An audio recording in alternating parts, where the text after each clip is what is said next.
Praise the Lord! Hallelujah! Palakpakan nga natin ang ating Diyos! Amen! Hallelujah! We love you, Lord! Praise the Lord! Magandang umaga po sa bawat kapatid natin sa LCC! Woo! Magandang umaga! Ako mukhang nakapag-almusal at nakapag-devotion at puspos na ng banal na espiritu. Mukhang handa na po ba tayo magpuri? Hindi lang mukhang handang-handa na talaga. Ayan. At binabati ko po ang bawat isa with the love of the Lord. Tingnan nga natin ating mga katabi. Let's greet each other with the love of God. Ihanda na niya ang mga sarili nyo. Magpupuri na tayo sa ating Diyos. Amen! Ayun na po tayo lahat. Ay, sige, wait. Huwag muna tayo tumayo. I changed my mind. Joke. Ayan, mag-share lang po ako ng konti. Very light lang. Yung mga ating pag-aawitan na tungkol sa pagmamahal ng Diyos, no? At reflection lang, siguro, from Romans chapter 8. May sinabi po doon tungkol sa pagmamahal ng Diyos. At alam ko pong madami tayong pinagdadaanan ngayon, mga pagsubok, mga problema at kung ano-ano pa. Sabi doon, pag tayo ba ay nagugutom, pag tayo ay pinapersecute, pag tayo ay nagkakaproblema, ibig sabihin ba noon hindi na tayo mahal ng ating Diyos? Sinasagot doon, hindi. Amen po ba? Even in the times of trouble, times of problems, sa times of hardship, ang pagmamahal ng Diyos ay nasa atin. Naniniwala po ba tayo doon? Walang makaka-separate sa atin from the love of our God. Nananatili ang pagmamahal ng Diyos sa atin. Amen? Nasa atin ang tagumpay because Jesus Christ is with us. Amen? Tayo po tayo lahat. Tayo ay aawit ng pagmamahal sa ating Diyos. Hallelujah! Let's praise our God!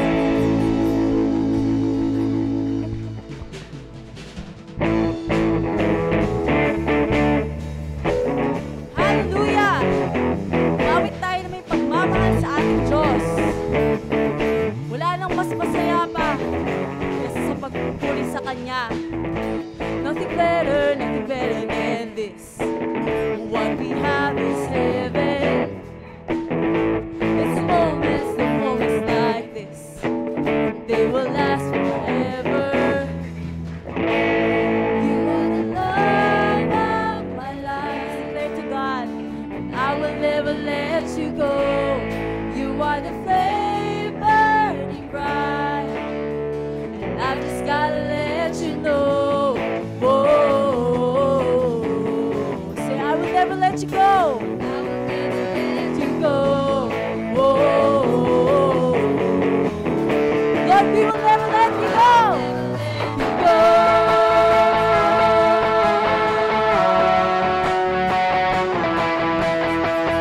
Hallelujah, we love you, Lord.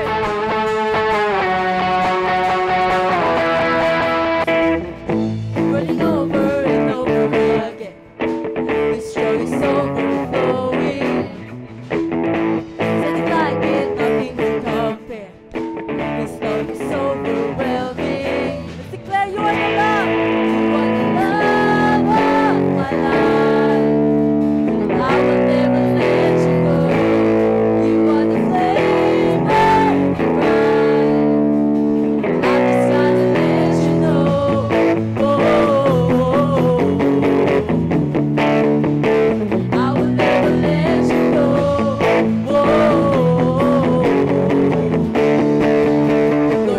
never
is all over us.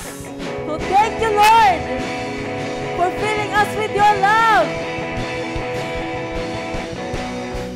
Let's rejoice in the love of the Lord. Hallelujah!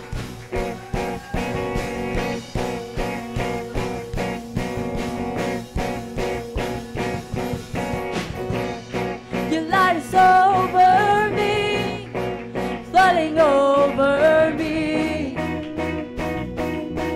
Tonight is lifted, heaven over me, flooding over me. I can't contain it, my cup overflows. Punong-puno ng pag-ibig ng ating Diyos. My cup overflows. Praise the Lord with all my heart. Praise Him for He has done great things. His banner over me is love, His love. His banner over me is love, His love.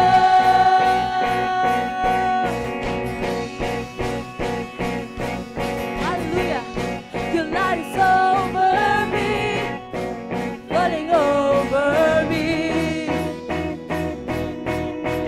Night is lifted, heaven over me, flooding over me. I can't contain it, my cup overflows.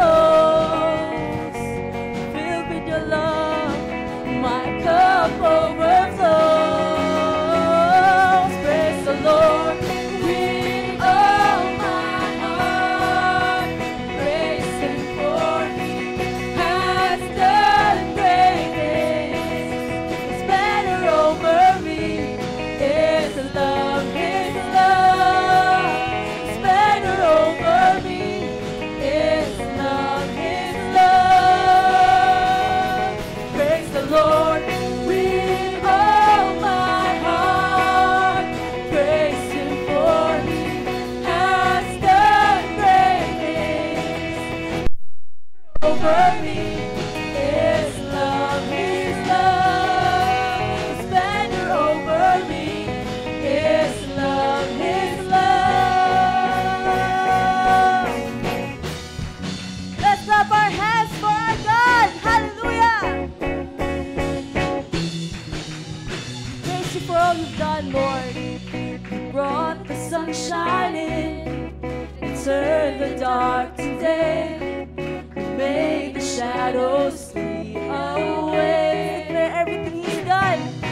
As You opened up my eyes to a new and living way, the dawning of a brand new day. Praise the Lord with all my heart. Praise Him for He has done great things. His banner over me is love, His love. His banner over me is love, His love. Praise the Lord with all my heart. Praise Him for He has done great things. His banner over me is love, His love. His banner over me is love, His love.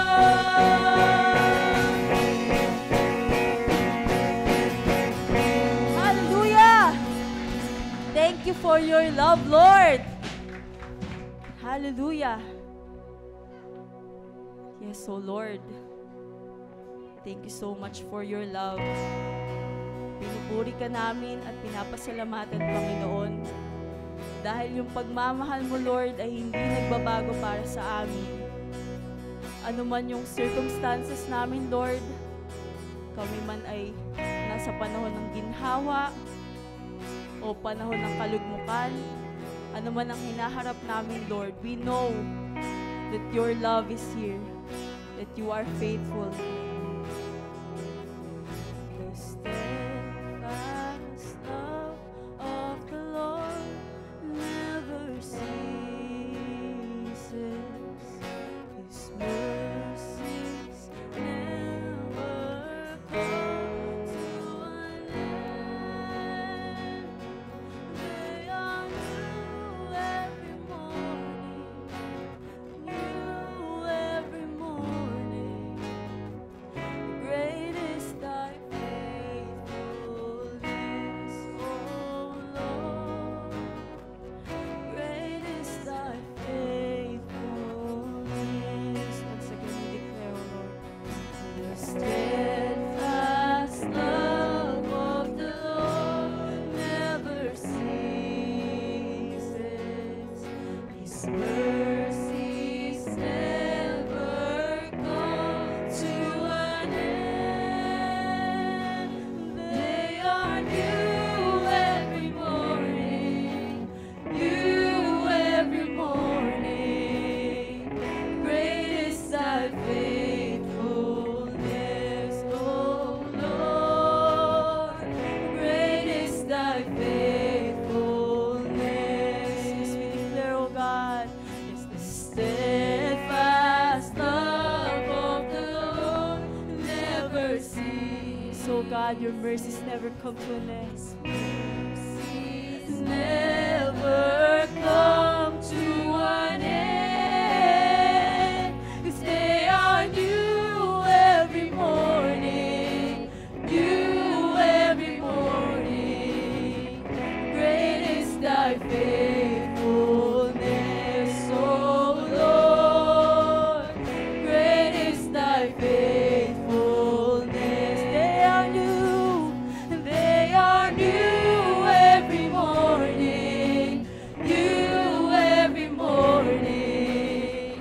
Great is thy faithfulness, O Lord.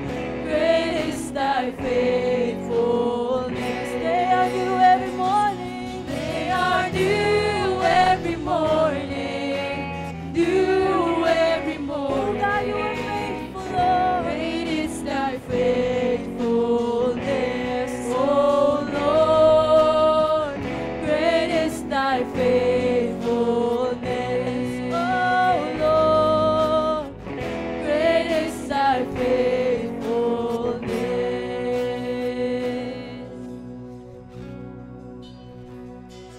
Think about his love. Think about his goodness. Think about his grace that brought us through.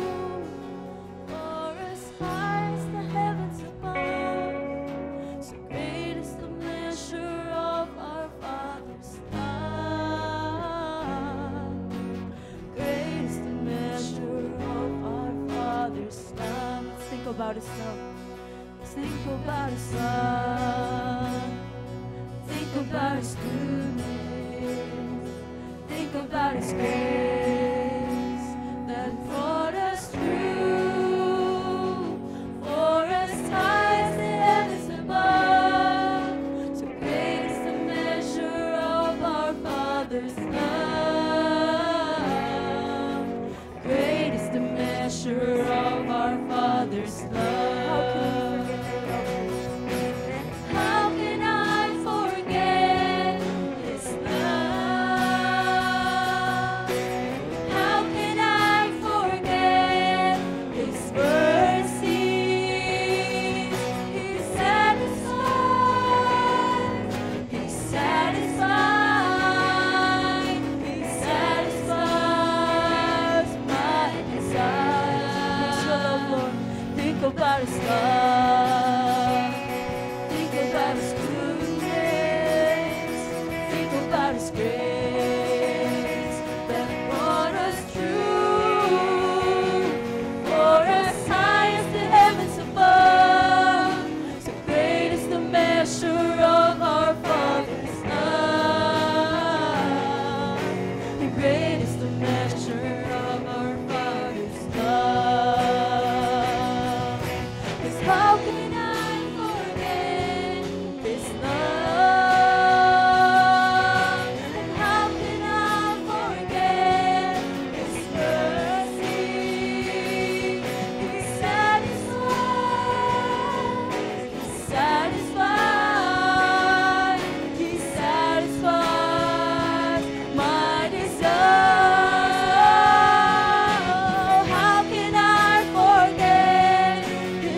grace that brought us through, or as high as the heavens above.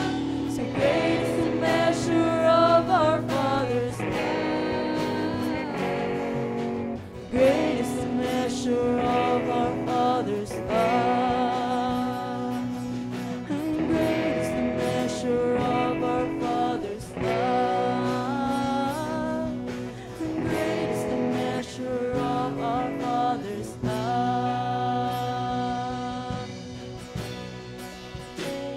So Lord, oh great is the love of you, Lord. We continue to praise your love. So we worship you, Lord. Hallelujah. Fill us with your love, oh Lord, we pray.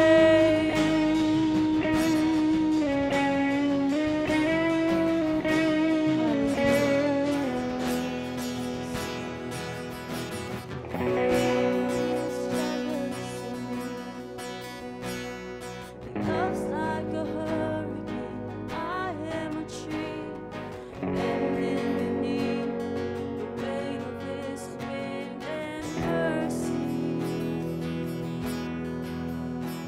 When all of a sudden I am unaware of His affections, He lifts my glory, and I realize just how beautiful you are and how great your affections are for me. And oh, how He loves us so. Oh, how He loves us. How He loves us so. Declare that you love us, oh Lord. Thank you so much. Oh, how He loves us so. Oh, how He loves us. How He loves us so. Sing of your deep love, Lord. Yes, He is jealous for me. He loves like a hurricane. I am a tree, bending beneath the weight of His wind and mercy. When all of a sudden I am unaware of His afflictions, eclipse my glory, I realize just how beautiful you are and how great your affections are for me. And oh, how He loves us so. Oh, how He loves us. How He loves us so. Oh, how He loves. And oh, how He loves us so. Oh, how He loves us. How He loves us so. Yes, He loves us. Oh, how He loves us. Oh, how He loves us. Oh, how He loves. Yes, He loves us. Oh, how He loves us. Oh, how He loves us. Oh, how He loves.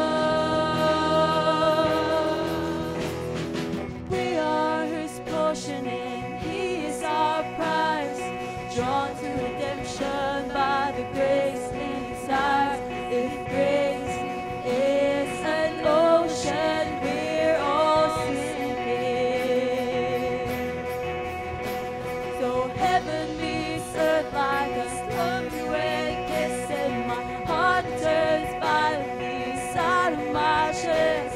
I don't have time to maintain these regrets when I think about the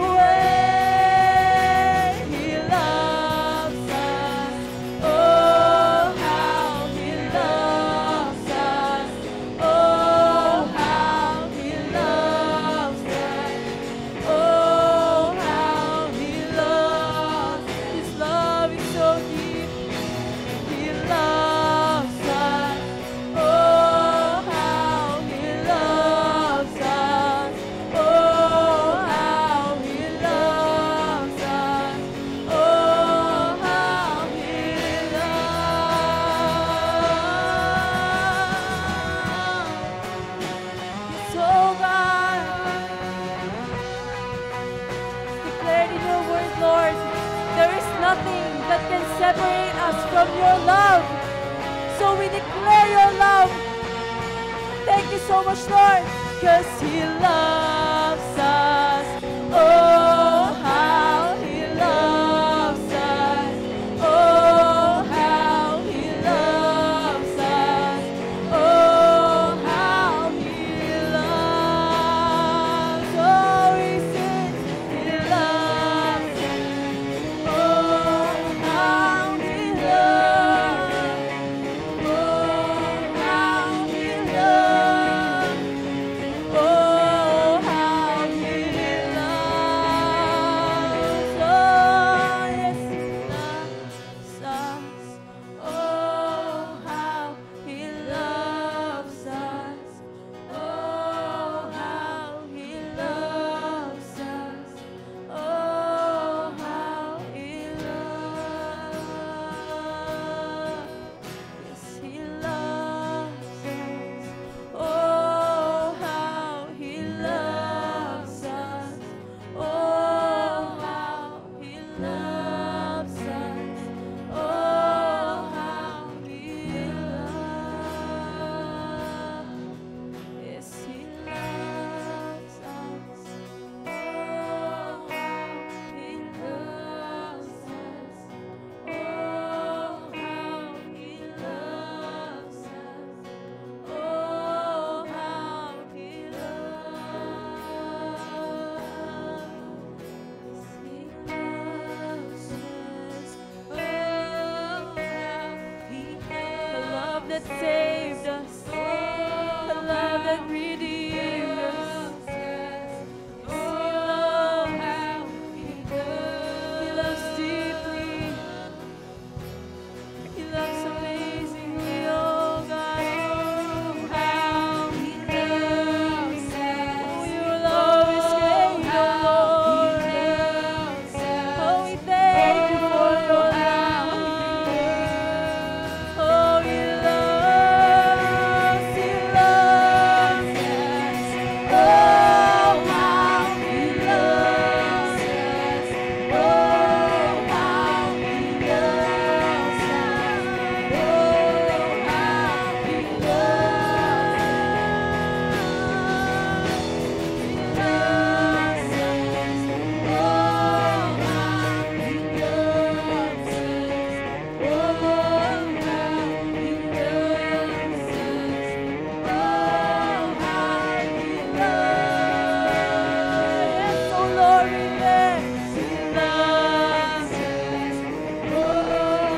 Nothing can separate us from your great love, oh Lord. The great love that saved us. The love that sacrificed for us. Oh, how you loved us, oh Lord. He loves us. Oh, thank you, Lord, for your love. The love that died on the cross.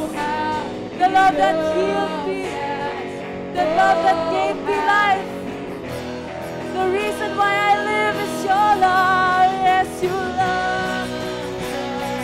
Oh, how He loves us. Oh, how He loves us. Oh, how He loves. Yes, He loves us. Oh, how He loves us. Oh, how He loves us. Oh, how He loves. Yes, He loves us. Oh, how He loves us. Oh, how He loves us. Oh, how He loves. Yes, oh Lord, hallelujah. How great is your love, oh God. This great love that saved us. This great love that redeemed us. Dahil sa pagmamahal mo, Panginoon, we are forgiven. And we became children of God. we are blessed beyond measure.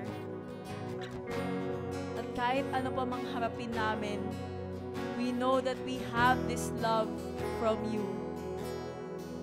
So we thank you, Lord. We praise you because of your overflowing and overwhelming love, O Lord. Thank you. Thank you so much, Lord. Thank you, O Lord. Oh, how you love us, O Lord. Thank you so much, Lord, for your love. Your love is never ending, O God. Your love is so powerful, so wondrous. Mas malaki pa sa buong kalawakan. So, thank you, Lord. Nothing can compare to you, Panginoon. No one will love us like you do. Kaya salamat sa pagmamahal mo. Kahit ganito kami, Panginoon, kahit kami makasalanan, Lord God, kahit kami ay broken, kahit kami ay malayo, Lord God, sa standards mo, Panginoon, thank you for reaching out to us, O Lord God.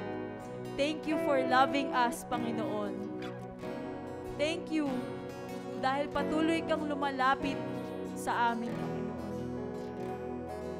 And right now, O Lord God, kami ay lumalapit din sa inyo as we sing these worship songs, Lord.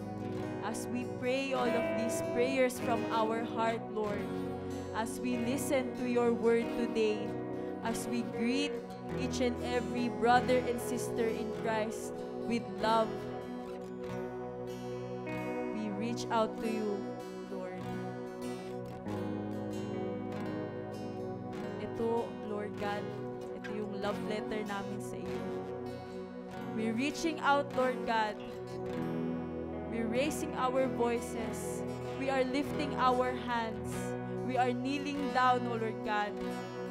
And we are doing whatever we are doing right now for you, Panginoon. Because we want to thank you for the great love that you have shown for us. Thank you, O Lord God. Thank you so much.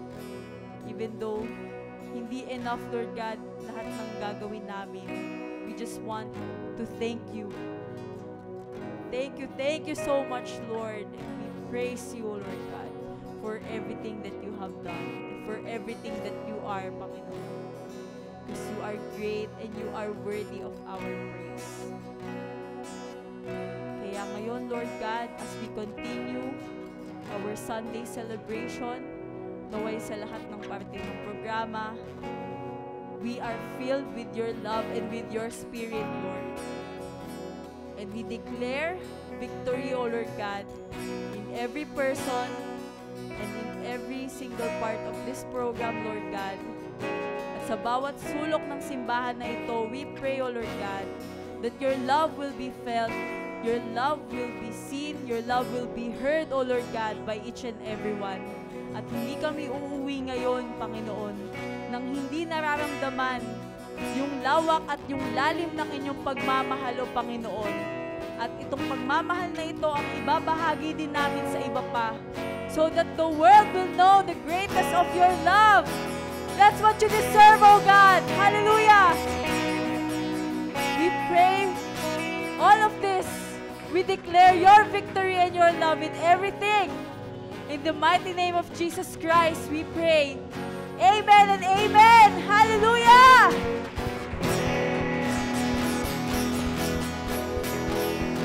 Thank you, Lord.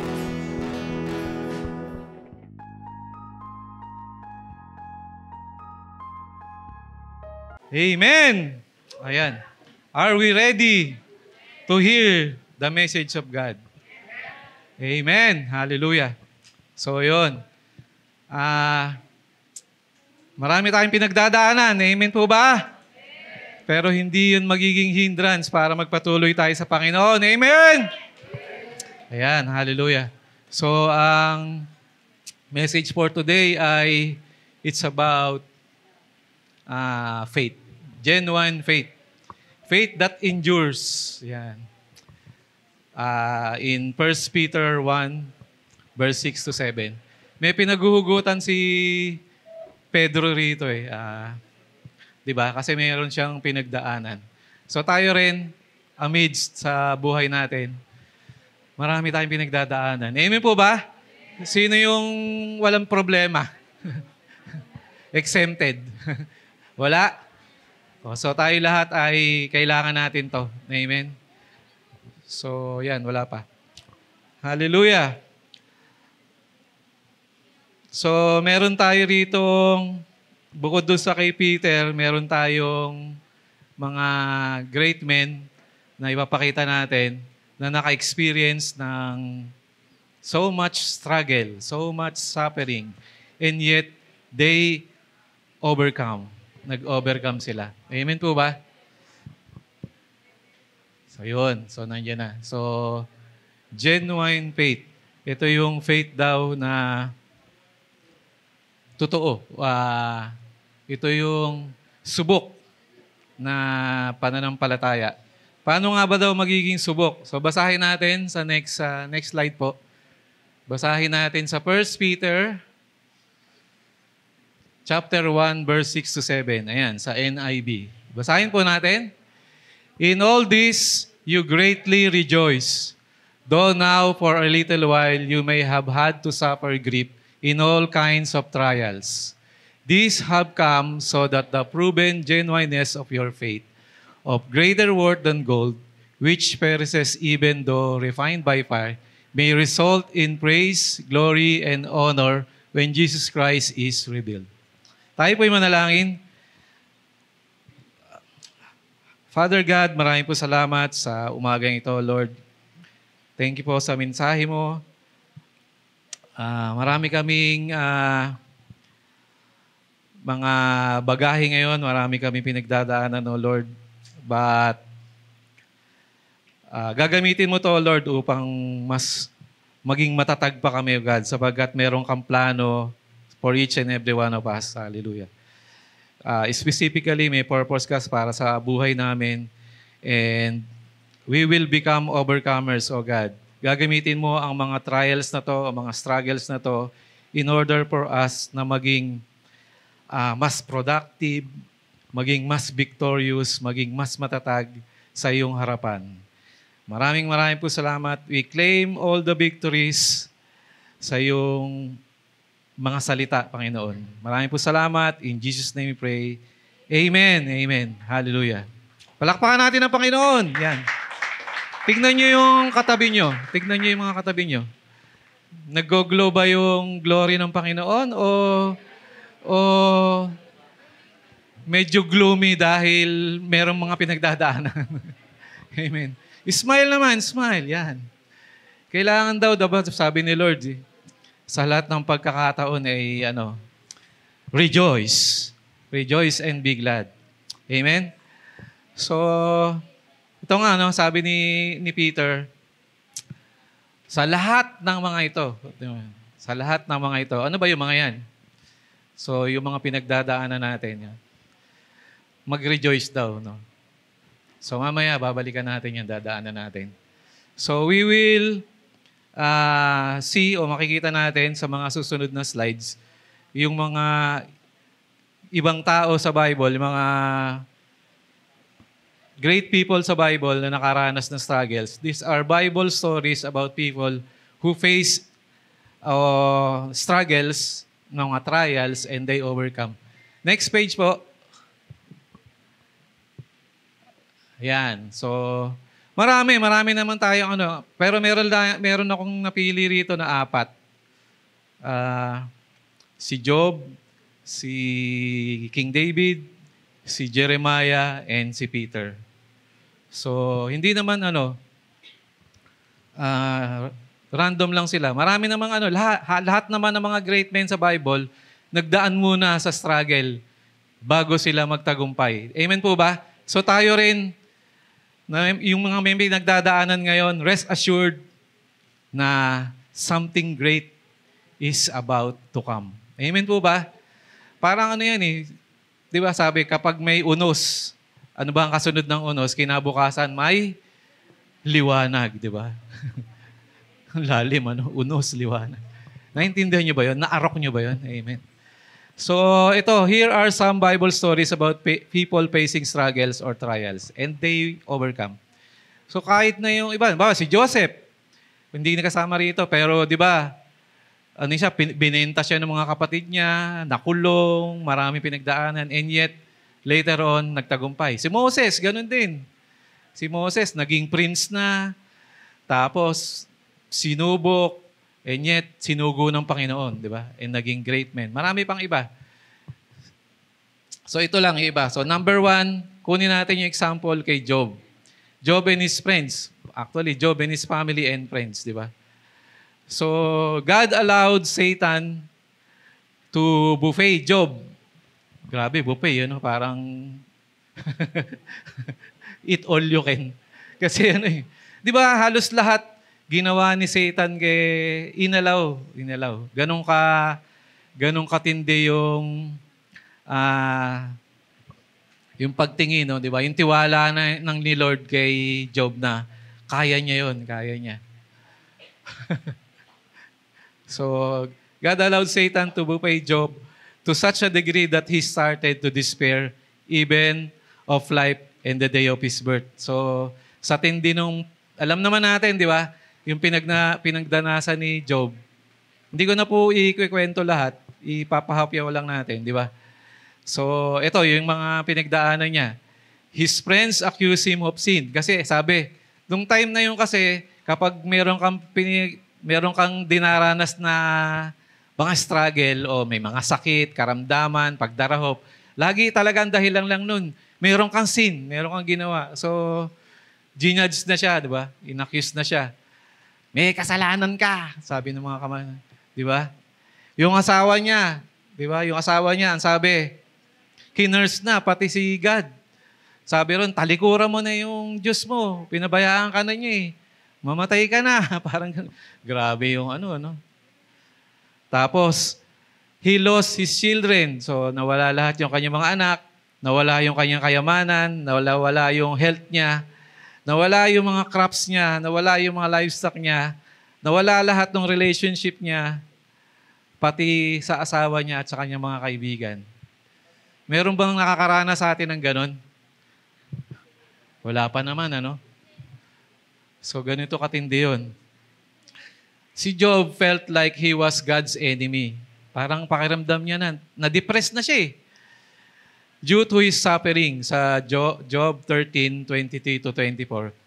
At nag-start siya mag-complain sa Panginoon about his condition sa Job 23:3-4. So, pero, sa dulo, di ba, pag binasa mo doon sa mga dulo, sa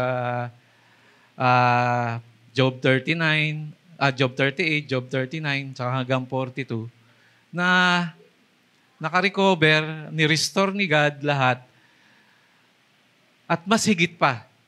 Amen po ba? Mas higit pa yung yaman niya before, yung ari-arian niya, yung kanyang pamilya, ay pinalitan ng Panginoon at mas higit pa ang kanyang, yung in the end, bago hanggang doon sa last days ng buhay niya, ay mas grabe pa. Sobra pang pagpapala ang kanyang. Because, nung nagtanong siya, sinagot siya ng Panginoon at nag-repent si Job. He was humbled. Si Job nag-humble siya sa Panginoon at in-honor ng Panginoon yun. And yet, binigay sa kanya lahat. Sabi niya, tamo, sabi niya kay Taning, tignan mo, talagang grabe ang pananampalataya ng lingkod kong ito, ang kanyang anak na yon si Job. And kaya yon, sige, ibinalik na lahat. So yun kay Job. So wala pa tayo sa level nung dinarasan ni Job, di ba? So nawala lahat yung anak, nawala lahat. Kumbaga, from riches to poverty, sobra. Tapos lahat-lahat ng nasa kanya nawala. Amen po ba? Ang hirap nun. Di ba? Mahirap yun. So tayo nakakaranas ngayon ng grief. Amen po ba? Meron tayong suffering sa ngayon. Amen? Di ba? So alam natin yun. But yung grief na yun ay nararanasan natin for a purpose.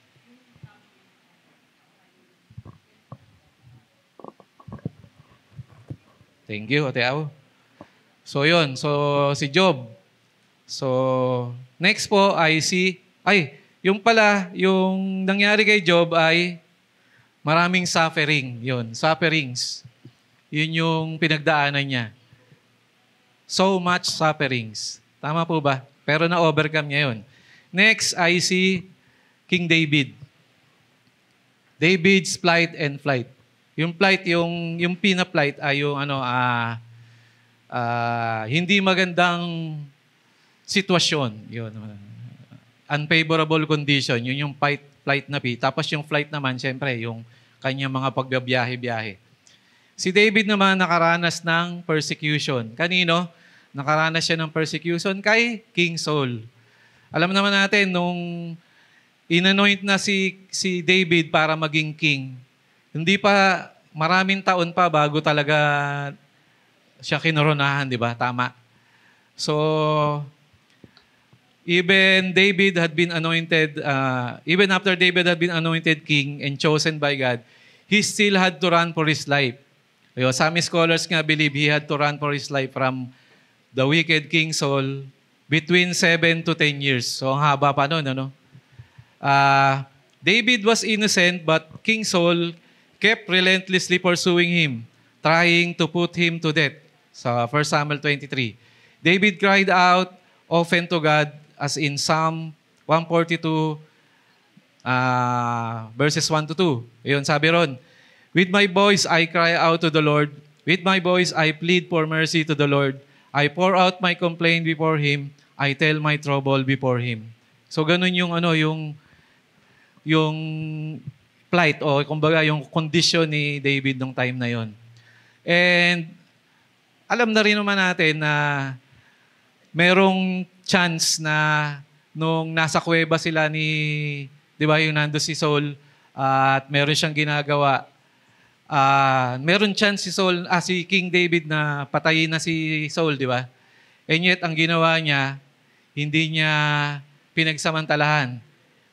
Pinutulan lang niya yung corner nung robe ni Saul at sinabi niya, ibinigay ka na sa akin.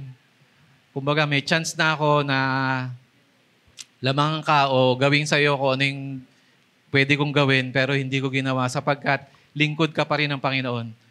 Di ba? Ino-honor pa rin ni David si Saul kasi hindi pa naman talaga siya nagra-rise sa throne. Tama. And nakonsensya si King Saul. Di ba? So the history di ba? To shorten the history, so yun na nangyari, di ba? There is consolation in the fact that even King David pour out his heart and complaints before God. Sa Psalms at saka doon sa Samuel, maraming instances na yun nga, umiiyak si David. Umiiyak siya sa Panginoon. Siyempre, sa mga struggles niya. Like us, pwede tayong umiyak sa Panginoon. Amen? Tama po ba? Huwag niyong pigilin. Amen? Kahit mga lalaki, pwede tayong umiyak sa Panginoon. Amen? Hindi kahinaan ang magpakumbaba at lumuha para sa Panginoon. Amen po ba? Hindi ka bawasan ng kalalakihan natin yun. Amen po ba? Kaya minsan maraming nadidepress because hindi natin napo-pour out yung nando sa loob natin. Amen po ba? I myself, nakaranas ako ng depression and yun pa, nakakaranas pa ng mga maliliit na depression. The good thing is, ang grace ng Panginoon is new every morning. Every pagmulat mo ng umaga, wow, fresh ang chances natin sa Panginoon. Amen po ba? Ang grace ng Panginoon is new every morning. New every morning. Great is thy faithfulness, O God. Amen po ba? So, yun ang maganda ron. So, sabi rito, David, nag-complain siya before God, but he didn't stay there for long. So, pwede kang mag-grief, pwede kang malungkot, pero tumambay ka lang sandali. Huwag kang dun tumira. Amen? Huwag kang mag-stay doon sa lungkot. Ayan, si Gasper. Huwag ka raw manatili doon sa lungkot. tumambay ka lang ng konti. Yun, mag-grip ka. Tama naman yun. You pour out your grip to God. Amen po ba? Huwag ka lang mag-stay ron. Kasi yun, kailangan bumangon ka rin. In nearly every psalm where David pours out his heart during his pain, grief, trials, and struggles, but still, he concludes the psalms with praising God and giving Him glory. So, ganun katindi si King David. After pouring out his grief and kalungkutan, yung mga struggles kay Lord, in the end, nagpupuri pa rin isa siya sa mga great na tao na mag-worship sa Panginoon, si David. So tayo rin, amidst all the troubles, gayahin natin si David. Let us worship God. Kasi weapon yan para sa kaaway. Di ba? Kapag tayo ay nagwo-worship at tinataas natin ang pangalan ng Panginoon, nahahawi yung mga hindrances na sineset up ng kaaway. Amen po ba? Yung mga bitag ng kaaway, once tayo ay nagpupuri, nawawasak. Amen po ba? Yung mga strongholds ng kaaway na ini-entrap sa atin, nawawasak yan. Once we start pouring out and praising God every day. Tama po ba? So, kailangang magpuri raw. Yan. So, yan. Out of persecution, na-overcome ni David yun. Amen po ba? Next, si Jeremiah. Kilala niyo si Jeremiah? Si Jeremiah. Nung time ni Jeremiah, talagang malungkot. Kasi ito yung time na bagsak na ang bayan ng Israel. Amen po ba? So, ang naranasan ni Jeremiah ay rejection. Kasi, may mensahe sa kanya ang Panginoon, gusto ng Panginoon na mag-repent yung bayan ng Israel at binibigay ni Jeremiah siyempre sa mga mahal niya sa buhay, sa mga kanyang kalahi, mga Israelites, na may plano ang Panginoon. Di ba? Sabi niya, magbalik loob lang tayo. Pero ang ginagawa ng buong bayan ng Israel noon is to reject the word of God through Jeremiah. Kaya si Jeremiah, ang sabi ron, he is the weeping prophet. Iyakin daw si Jeremiah. Umiiyak siya, ipinopour out niya yung kanyang lungkot para sa bayan ng Israel. Nalulungkot siya kasi talaga naman inabutan ni Jeremiah na bumagsak talaga yung buong bayan ng Israel at nakubkob sila ng ibang lahi. Amen. Naranasan nila. So ito yon, si Jeremiah yung prophet nung time nila. Daniel, di ba? Shadrach, Meshach, Abednego. Tama yon, di ba? So nasakop sila ng sino ba? Anong hari yun? Basta isa doon, si Nebuchadnezzar. Sino pa? Sila Darius, marami. Basta, but God allowed that to happen because yung kalyo, sumobra na yung kalyo ng mga Israelites. Talagang hindi na sila nagre-repent. Amen? So, wag nating paabutin na maging ganun yung sitwasyon natin. Makinig tayo sa mensahe ng Panginoon. Amen po ba? So, wag nating painakin yung mga lingkod ng Panginoon. Amen po ba? So, sabi ron, yung bayan ng Israel rejected every single word of His prophecies and listened to those who gave good news even though it turned out to be false. Naniniwala sila doon sa mga fake news. Yung mga prophet na sinasabi, puro prosperity. Prosperity, sinasakop na nga sila ng ibang lahi. Sabi pa rin, hindi, ito pa rin. Ganun. Sinasabi na ni Jeremiah, magbalik loob tayo. Ayaw, matigas ang ulo ng mga Israelites. Sadly, God had already told Jeremiah that the people wouldn't listen to him and would be sent into captivity. So alam na ni Jeremiah yon. In Jeremiah 7:27 tsaka 14:12.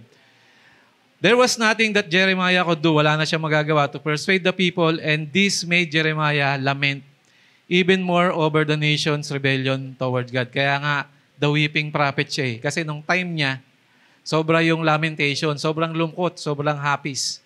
Dahil lugmok na ang bayan ng Israel. Walang shortage ng mga naysayers, yung mga puro kumukontra. yung mga bashers, parang sa time ngayon, puro bashers, puro negative, lined up against Jeremiah, and his life was sought after frequently. Gusto siyang patayin ng mga bashers niya. Jeremiah 11:21-23. At naging katatawanan siya sa buong bayan ng Israel, ang target ng pagkutya. But he knew that he couldn't keep God's word to himself. Alam niya, kahit kutyain siya, kahit na siya ipahiya, kailangan niyang sabihin yung katotohanan from the Lord. So tayo dapat ganun. Maging constant tayo na ipahayag ang salita ng Panginoon. Amen? Even if it meant long-term imprisonment. So, na-imprison siya. So, bilisan na natin. If anyone faced a hopeless struggle, it was Jeremiah. But even though he faced such a trial, he knew God would deliver him someday and knew that he would prosper him, and this gave him hope. Diba? Alam naman natin yung Jeremiah 29:11, diba? Sabi ron, "For I know the plans I have for you, declares the Lord. Plans to prosper you and not to harm you. Plans to give you hope and a future." Alam niya yon.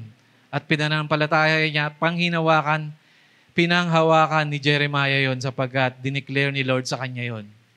Pero yung buong bayan ng Israel, hindi nila pinanghawakan yon.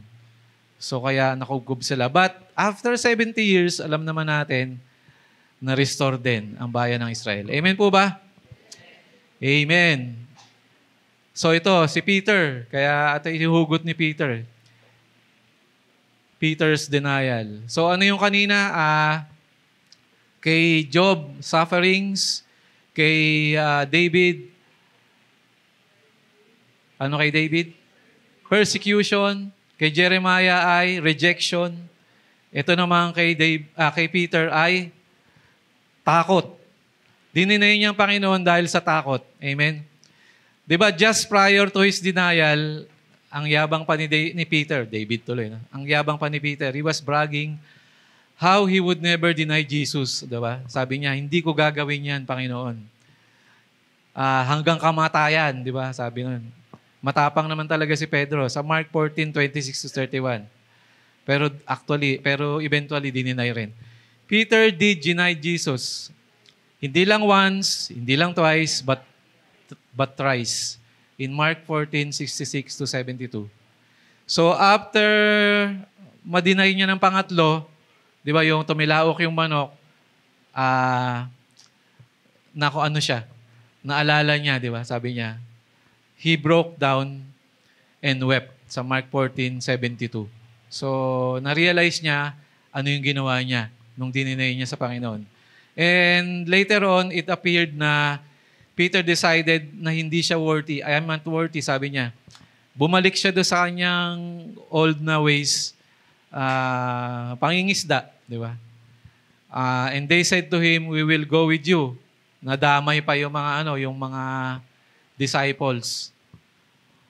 But it wasn't only Peter that did it. All of them, lahat ng mga disciples, nung mawala na si Jesus sa kanila, na kahiwa-hiwalay yung mga disciples. So, usually ganun po yun. Kapag na-struck ka ng something napakalaking negative. Halimbawa, sa church, kapag something na great na pagsubok, madalas ganun nagkakaroon ng pagkakahiwa-hiwalay. Amen. Kaya nung last week, di ba sabi ko, ano yun? How good it is when brethren dwells together in unity. Kasi in unity, there is strength. Tama po ba? Lalong-lalo na when we are united with God. Amen po ba? So, but the good news nito ay Peter was restored. Di ba? Peter was restored by the merciful Jesus Christ. Sa John 21:15-19. And so were the other disciples na inabandon si Christ during the trial. So, yun. Kaya ito yung hugod ni Pedro. Kasi siya, most of all, ay nakaranas nung pag-deny kay Christ. Tayo, dinideny din natin si Christ. Kapag may pinapagawa sa atin si Lord, ini-impart sa puso natin. Sinasabi, sharean mo yan. Simple lang, di ba? Bahaginan mo yan, yung katabi mo. And ikaw, nahihiya ka, huwag na lang muna. Next time na lang, Lord. So, ganun din yun, di ba? Simple. It is a denial because sabi ni Lord yun eh. So, in a simple way, we are denying the Christ dun sa ginagawa natin sa Kanya. Simple way pa lang yun. Marami tayong ginagawang denial. And we are guilty sa mga yun. Amen? But, the good news is, ganun na lang ang habag ng Panginoon sa atin. Amen? Ganun kahabag ang Panginoon sa atin. Na, yung sabi ko nga kanina, every day is a new chance. Amen po ba? So yun, ano yung pang-apat na nangyari sa kanya? He was afraid, natakot siya. So, our responses sa mga trials ay dapat ito. Next page po. Dapat ito raw yung magiging response natin. Yan. Diba? Binasa natin yung sa 1 Peter, diba? Dapat maging confident tayo. Meron tayong confidence na God knows and God plans and God directs our lives. Amen po ba? Alam ng Diyos, siya yung nagplano, siya yung magdidirect ng buhay natin. Amen? We should trust the Lord. At ang direksyon ng buhay natin ay para sa best, para sa maganda. Amen po ba? Diba sabi, for I know the plans I have for you, declares the Lord. Plans to prosper you, not to harm you. Plans to give you hope and a future. Amen po ba? So panghawakan natin yon. God always provides His love and His strength for us. God leads us toward a better future. Amen? Hindi tayo hahayaan ng Panginoon na mabuhay astray.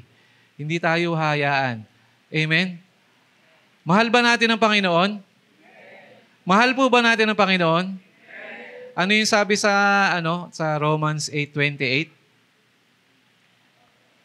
'Di ba? Ano sabi? In everything, God works for the good of those who love God, those who are called according to His purpose. Ano yan? Ano pa yung isang version?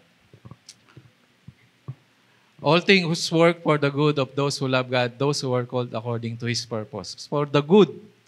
Hindi para sa kapahamakan. So confidence, dapat confident tayo. Huwag tayong manghina. Dapat meron tayong perseverance. Amen? When facing grief, when facing anger, when facing sorrow, when facing pain, i-express natin yun. We express our grief, but we don't give in to bitterness and despair. Huwag tayong maging permanente do sa bitterness at sa despair. Di ba? Konti lang. Doon lang. Hindi naman masama. Amen? Kasi we should pour out. Di ba? Pero mag-persevere tayo. Huwag tayong manatiling nadapa. Kung madadapa tayo, bumangon tayo. Amen? Amen? Yun. So, amen. At pangatlo, dapat meron tayong courage, matapang. Because with Jesus as brother and Savior, we need not be afraid. Hindi raw tayo dapat matakot. He who suffered for us will not abandon us. Jesus carries us through everything. Tama po ba? Tama po ba? Amen. So, dapat ganun daw yung ating response. Sa ngayon, ito dapat yung response natin. Meron tayong mga tanong kasi, di ba? Sabi, Lord, ba't ganun? Ba't nakakaranas kami ng ganun? Ito dapat yung yung response natin. Panghawakan natin yung salita ng Diyos na confident ako na there is something good out of these trials. Di ba? Kung hindi natin ikamamatay yung trial na to, it will strengthen us. What doesn't kill you will strengthen you. Amen? And nabanggit ko nga, hanggat hindi ka pa kinukuha ni Lord, hanggat may plano pa sa'yo, you are invincible. Ang bigat nun, di ba? Kaya lang si Lord na nakakaalam nun. Amen. Kaya panghawakan natin yun. Meron pang plano si Lord sa akin, so something great out of me will come out. Diba? Sa G12 nga, sabi, meron giant in you na lumalabas. Tignan mo nga. Tignan mo nga yung heart mo. Dwarf pa lang ba? Dwarf. Hindi pa giant no? There's a giant in you that God will bring out. Gagamitin ka ng Panginoon. Amen? So yung pinagdadaanan mo ngayon, magiging testimony mo yan. Gagamitin yan para maging testimony mo para yung iba na may pinagdadaanan ay ma-encourage. Amen po ba?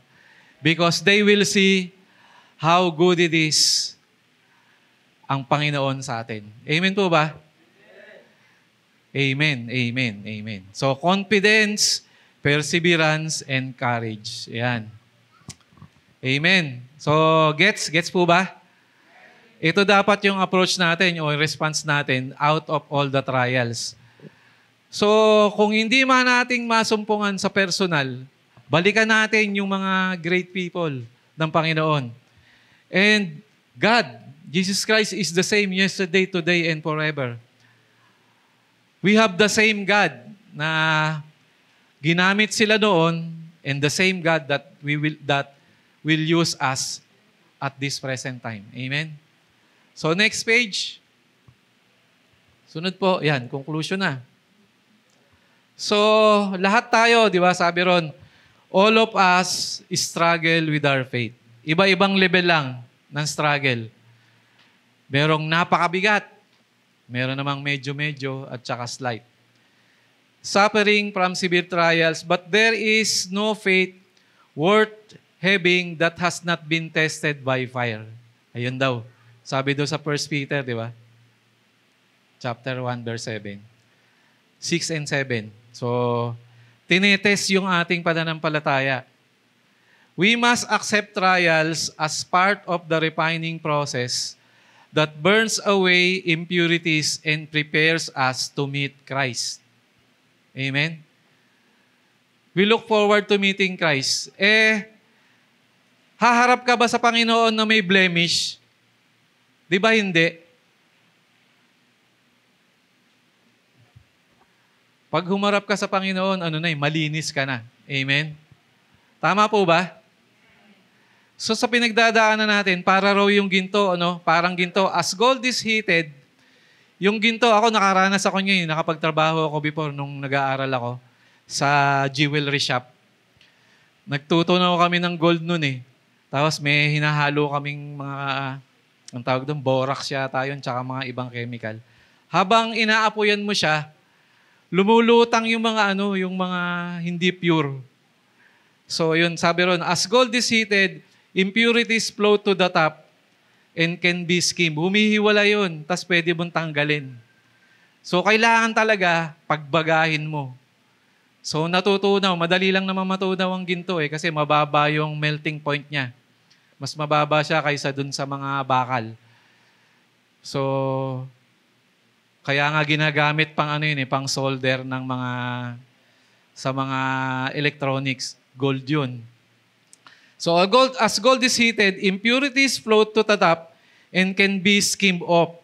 Likewise, our trials, our struggles, our persecutions refine and strengthen our faith, making us useful to God. So sino yung nakakaranas ng trials? Taas ang kamay. So yan, pinupurify tayo ng Panginoon, nililinis tayo para matanggal yung mga unnecessary sa atin. Parang pinuprune yun, kumbaga sa halaman. Pinuprune tayo para maging mas productive. Like gold, yung faith natin, yung pananampalataya natin, sinusubok. Kasi pag hindi ka subok, para kang si Peter. Di ba?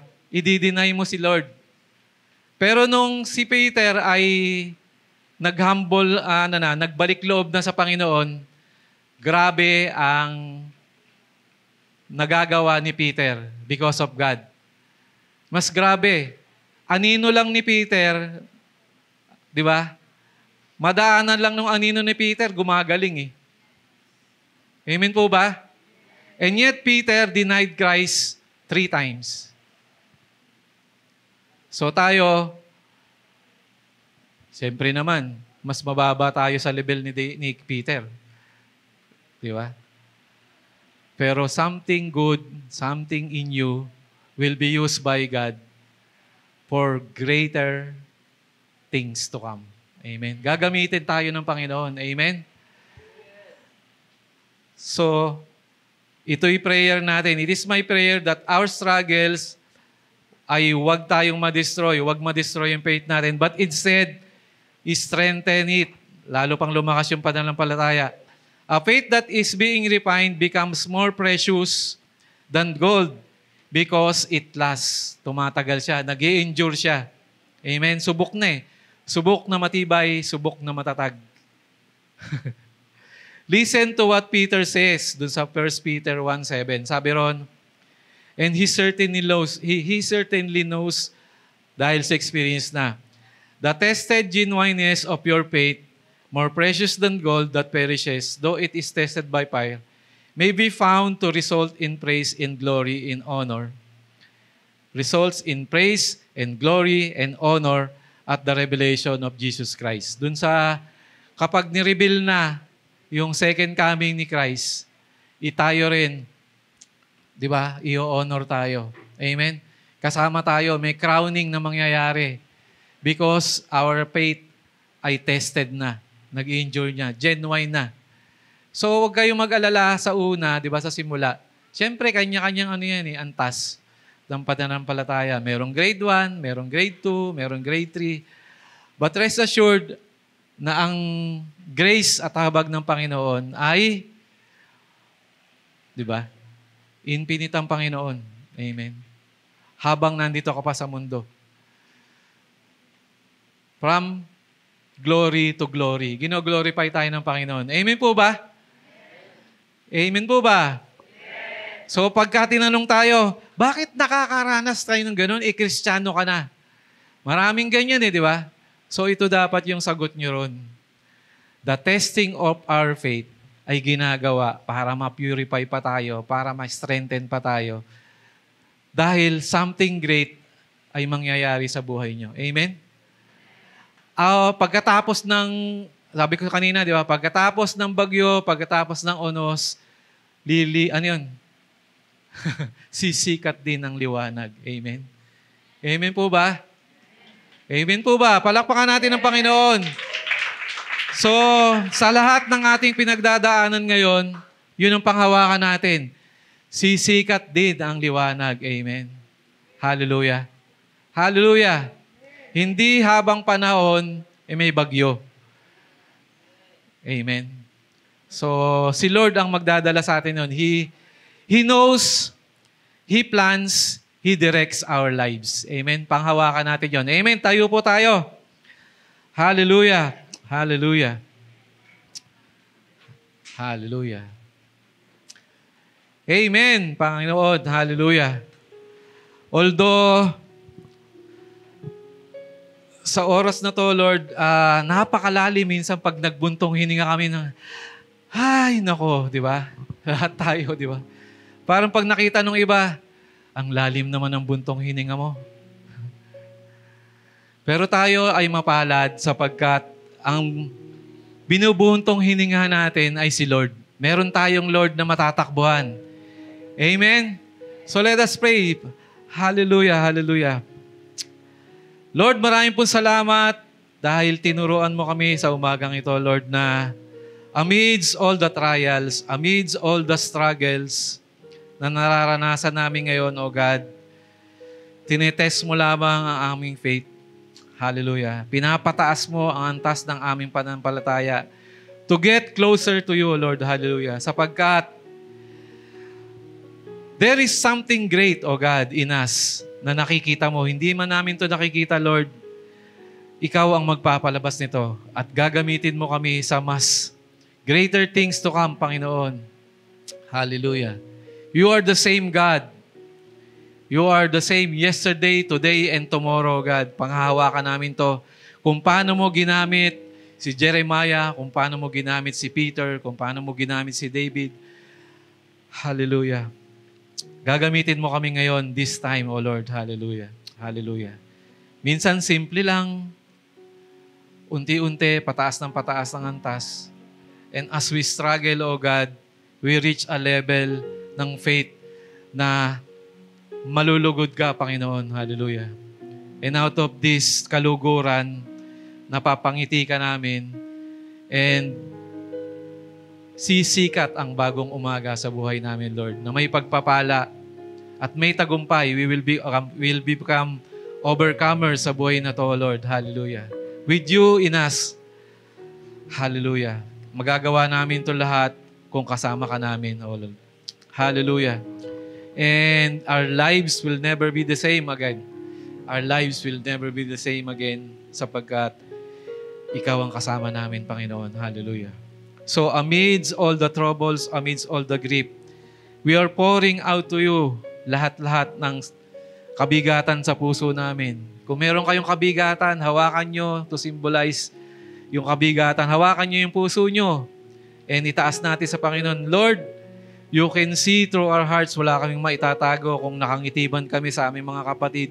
Yet, merong kabigatan sa puso namin. You can see through our hearts, O God. Hallelujah. And we lift them up to you. Ikaw magbigay ng kasagutan, O God. Ikaw magbigay ng kalutasan. Ikaw magbigay ng kagalingan. Ikaw mag-ayos ng relationship. Ikaw magpala sa amin, O God. Hallelujah. Financially. Ikaw magpalakas ng buhay namin spiritually, O God. Hallelujah. Ikaw magpalakas ng katawan namin physically, O God. Hallelujah. Upang maging mas productive kami, maging productive kami at kapaki-pakinabang sa iyong ubasan, Panginoon. We know, God, na you have a specific purpose. Each and every one of us may specific purpose ka sa buhay namin, O God. And ang kalooban mo ay it will prevail, O God. Hindi ang kalooban namin, ang kalooban mo ang magpe-prevail, O God. But we hold on and we trust you, Lord. Hallelujah. Na the plans na ginagawa mo sa amin, for the plans, dineclare mo to, for the plans I have for you is not to harm you, but to prosper you, God. To give you hope and a future. So, para sa atin din yun. We claim it. For the plans I have for you, declares the Lord, is not to harm you, but to prosper you. To give you hope and a future. Panghawakan po natin. Panghawakan po natin. Kung si Jeremiah nung time na yon ay weeping, umiiyak siya. Gayon din tong oras na to, umiiyak din tayo because of our struggles. But there is a time, in His time, in your time, O God, hallelujah, na we will rejoice. We will rejoice. And we claim it, O God, this is the day that the Lord has made. Let us all be glad and rejoice. Hallelujah. Hallelujah. We claim it, O God. We claim the victories sa buhay namin. Hallelujah. Hallelujah. Gagamitin mo kami, Panginoon. And, Lord, pour out your blessing sa panas, O God. Hallelujah. Na siksik-liglig at nag-uumapaw, Panginoon. Hallelujah. Dalawin mo ang iglesyang ito. Dalawin mo individually ang mga lingkod mo, ang iyong mga mahal sa buhay, Panginoon, ang iyong mga anak. And we rebuke the enemy, the destroyer na naghihinder, ma-receive namin ang tagumpay at pagpapala. And we rebuke all the works of the enemy sa buhay namin na naghihinder upang maging mas productive kami sa iyong harapan, Panginoon. And in Jesus' name, we will overcome. We will be victorious. We will prosper. And our future will be victorious in your name, in the name of Jesus Christ, our Lord and Savior. Pinanghahawakan namin to. Pinanghahawakan namin to. At may gagawin ka pa, Panginoon. May gagawin ka pa sa buhay namin. Hindi pa tapos sapagkat narito pa kami. Although this world is imperfect, this world is corrupted, but you, O God, is perfect. And your righteousness will be our righteousness. For you are with us, O God. Hallelujah. Hallelujah. Hallelujah. Sinabi mo nga, in this world you will have trouble. But fear not, because you have overcome. And as your sons, and as your children, we will overcome. In Jesus' name. In Jesus' name we pray. Amen. Amen. Hallelujah. Palakpakan natin ang Panginoon.